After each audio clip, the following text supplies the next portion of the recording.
Student standard 12th English medium subject BA chapter number 4 organising lecture number 47। ये हमारा 20 कौन से डेट का, हाँ 27 डेट का लेक्चर है। ठीक है, 27 जुलाई। इससे पहले वाले लेक्चर में हमने ना डिसेंट्रलाइजेशन के बेनिफिट्स और इम्पोर्टेंस देखा था। ठीक है, क्या देखा था? ओके, एक बार मैं आपको वापस बता दूं कि पिछले लेक्चर में हमने क्या डिस्कस किया था। तो डिसेंट्रलाइजेशन के कॉन्सेप्ट, मीनिंग और इम्पोर्टेंस तक हमने डिस्कस किया था। यहाँ पे हमारा डिसेंट्रलाइजेशन का लिमिटेशन बाकी था, तो वहाँ से स्टार्ट करते। लिमिटेशंस दिया है, the place where the organising is running a very small scale and the business secret are maintained with the great vigilance. In this case decentralization cannot be accepted. Okay, जहाँ पे बहुत ही छोटे पैमाने का business चल रहा हो, जहाँ पे सीक्रेट मेंटेन करना बहुत असेंशियल हो, उस सिचुएशन में डिसेंट्रलाइजेशन एक्सेप्टेबल नहीं है। ये इसकी बहुत बड़ी लिमिटेशन है। Sometime due to the common policy not implemented or coordination is not maintained properly, decentralisation is not successful. यहाँ पे क्या होता है कि कभी कभी क्या होता है कि ड्यू टू कॉमन पॉलिसी की वजह से उसका इम्प्लीमेंटेशन ना होना, कोऑर्डिनेशन ना मिलना, जिसकी वजह से जो डिसेंट्रलाइजेशन का मोटिव होता है सक्सेसफुल होने का, वो नहीं हो पाता। तो ये कुछ इसके थोड़े से लिमिटेशंस थे जो हमने अभी देखा। नेक्स्ट क्वेश्चन देख लेते हैं क्या है। तो डेलीगेशन ऑफ अथॉरिटी की बात की गई है। ठीक है, ये क्वेश्चन बहुत इंपॉर्टेंट है, ध्यान रखना है आपको। According to the legal view, power means authority to take legal action. According to legal view, अगर हम कानूनी दांव पेच की बात करें तो पावर्स मीन क्या होता है, तो authority to take legal action. किसी भी तरह का लीगल एक्शन लेने के लिए जो पावर हमें दी जाती है उसे हम क्या कहते हैं, अथॉरिटी कहते हैं।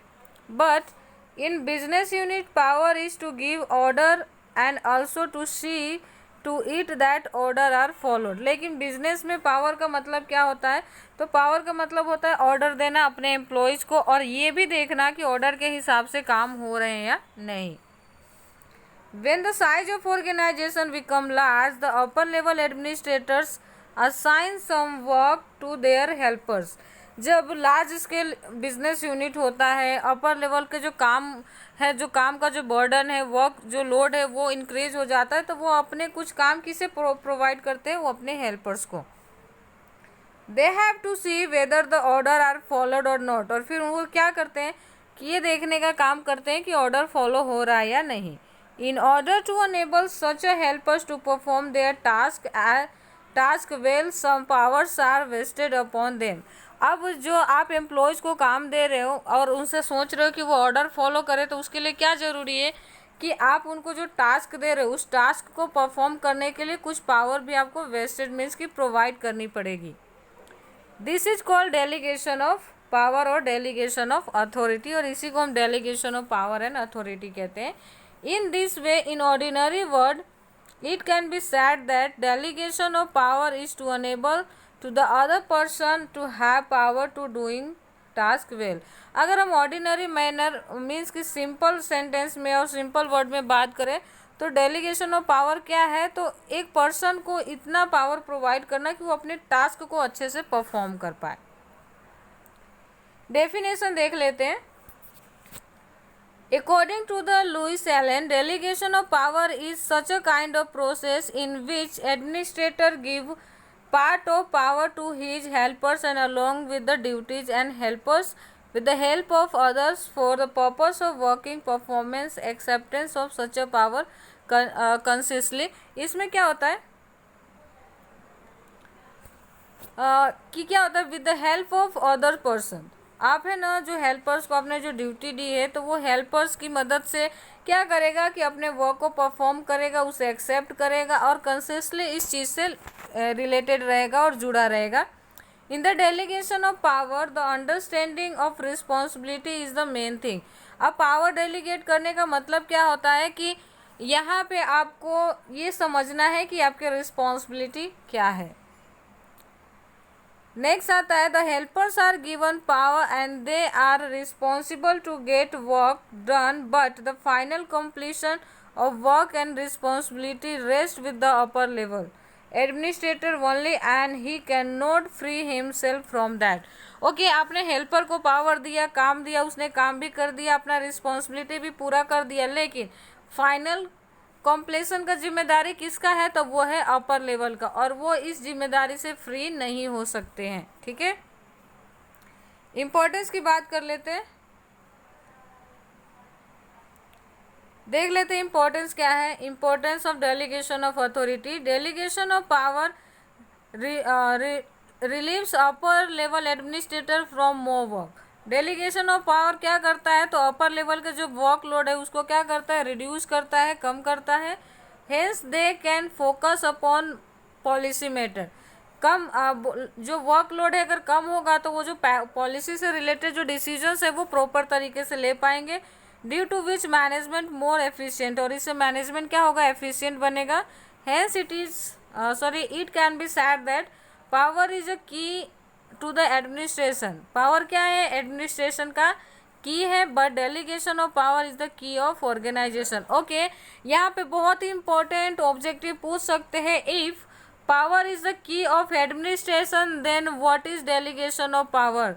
तो क्या रखना है याद आपको? डेलीगेशन ऑफ पावर क्या है? तो की ऑफ ऑर्गेनाइजेशन है। ठीक है,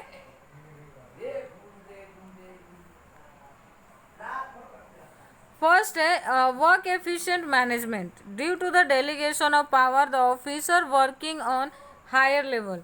डेलीगेशन ऑफ पावर की वजह से क्या होता है कि जो ऑफिसर्स होता है वो हायर लेवल पे काम कर पाते हैं।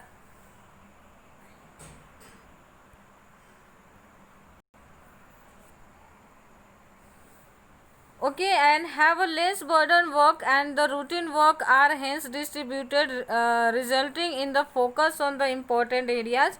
उनके जो रूटीन वर्क है वो वर्कलोड कम हो जाता है, जिससे वो इम्पोर्टेंट जो एरियाज है जहाँ पे उनका होना, उनका डिसीजन लेना ज़रूरी है, उस लेवल पे वो काम कर पाते हैं।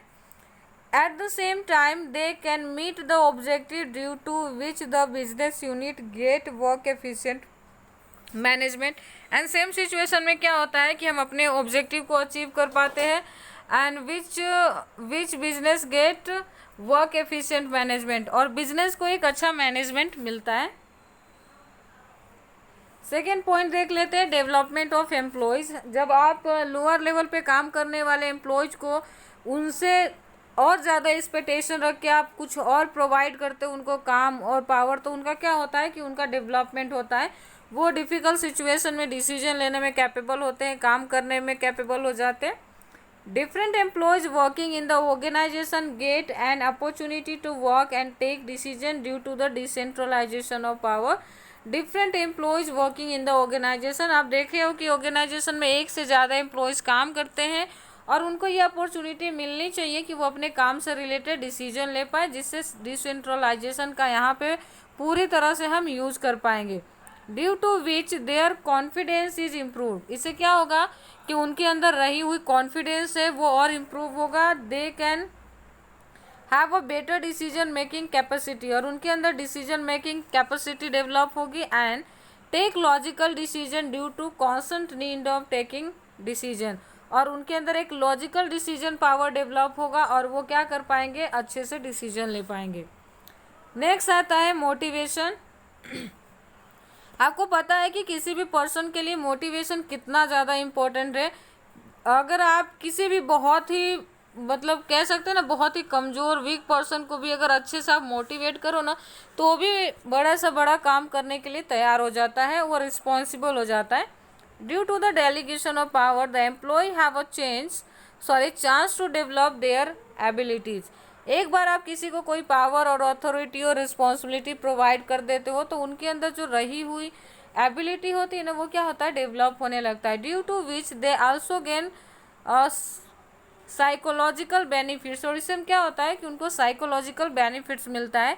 When the higher administrator delegates the power and enable decentralization to the helper, such helper not only get work accomplishment but at the same time get boost of self confidence।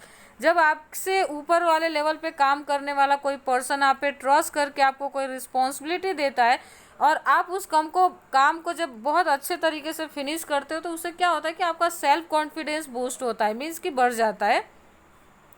Due to this the right kind of motivation is obtain, और जो main motive होता है हमारा employ को motivate करने का, वो यहाँ पे फुलफिल हो जाता है।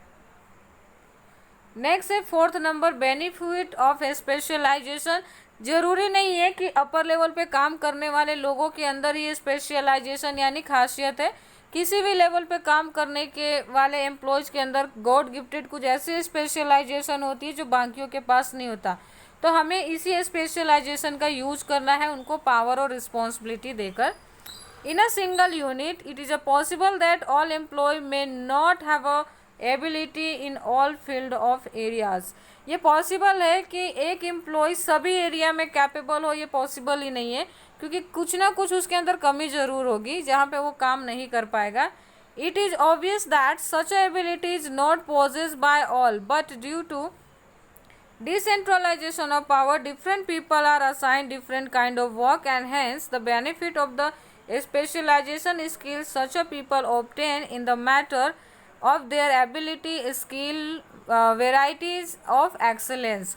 लेकिन डिसेंट्रलाइजेशन की वजह से हम क्या करते हैं कि अलग अलग जो डिफरेंट पीपल को हमने वर्क असाइन किया होता है उनको उनके हिसाब से, उनके इंटरेस्ट के हिसाब से, उनकी एबिलिटीज़ के हिसाब से हम क्या करते हैं, उनको रिस्पॉन्सिबिलिटी देते हैं और उसको पावर प्रोवाइड करते हैं, जिससे उनके अंदर क्या होता है, जो मैटर होता है ना एबिलिटीज़ का, स्किल का एंड वेराइटीज ऑफ एक्सेलेंस, ये सारी चीज़ें उनके अंदर डेवलप होने लगती है और हमें उनके स्पेशलाइजेशन की बेनिफिट मिलते हैं। नेक्स्ट है coordination. Due to delegation of relationship of the helper and upper officer are develop. जब आप सपोज कि मैं या फिर आप कहना मिडिल लेवल पे या लोअर लेवल पे काम कर रहे हैं और हमसे जो ऊपर हायर लेवल पे काम करने वाले जो पर्सन्स हैं, अगर वो हम पे ट्रस्ट करके हमें कोई काम देते हैं, हमें कुछ पावर प्रोवाइड करते हैं, तो हमारे बीच और जो अपर लेवल के जो ऑफिसर्स हैं उनके बीच में क्या होता है कि एक रिलेशनशिप डेवलप होने लगती है। The middle level and the lower level employee get a chance to take their decision independently, और इससे क्या होता है कि उनको मौका मिलता है कि वो भी इस डिफ़िकल्ट सिचुएशन में डिसीजन ले पाए। In this way their opinion are respected and they are able to develop their personal relation in the organization। जब आप कुछ बेटर काम करके देते हो ना, तो उससे क्या होता है ना कि आपका जो एक रिस्पेक्ट होती है वो बढ़ जाती है, आपके ओपिनियन का लोग रिस्पेक्ट करने लगते हैं, और इससे क्या होता है ना कि इंटरपर्सनल रिलेशनशिप होती है ना ऑर्गेनाइजेशन के साथ, वो हमारा बहुत अच्छा बनने लगता है। जब हम किसी के साथ कोऑर्डिनेट करके काम करते हैं ना, एक अकेला काम करना और किसी के साथ मिलके काम करना ना, दोनों में डिफरेंस होता है।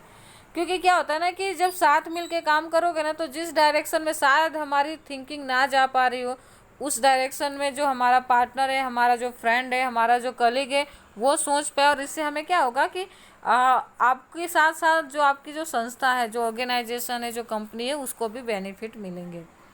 दिस एनेबल गुड कोऑर्डिनेशन, और ये किस वजह से पॉसिबल है, तो गुड कोऑर्डिनेशन की वजह से। नेक्स्ट है स्कोप ऑफ एक्सपांसन। ओके, हमेशा मन में ये होना चाहिए कि आप अपनी तरक्की किस तरह से करो, अपने बिजनेस को किस तरह से डेवलप करो। Due to delegation of power, authority सौंपने की वजह से क्या होगा, तो the upper level officer are free to focus on a new ideas for the expansion of a business. जब आप अपने हिस्से का काम किसी और को सौंप दोगे और आपको भरोसा है कि वो व्यक्ति सही से काम कर पाएंगे, तो आप ना क्या हो जाओगे कि उस लेवल से फ्री हो जाओगे, और फिर आप है ना नए आइडियाज़ ला पाओगे। किसके लिए, तो बिजनेस के एक्सपांसन के लिए, कि और बिजनेस को किस तरह से बढ़ाया जाए।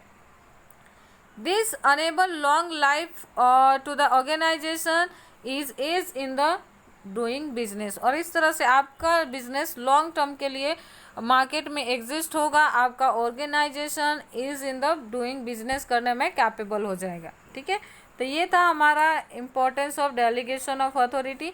नेक्स्ट लेक्चर में ये हमारा जो elements of delegation of authority है ना, जो कि मोस्ट IMP क्वेश्चन है, जो आपको कहीं ना कहीं देखने को मिल ही जाएंगे, तो इसके बारे में हम बात करेंगे। आज यहीं पे फिनिश करते हैं लेक्चर को। Thank you.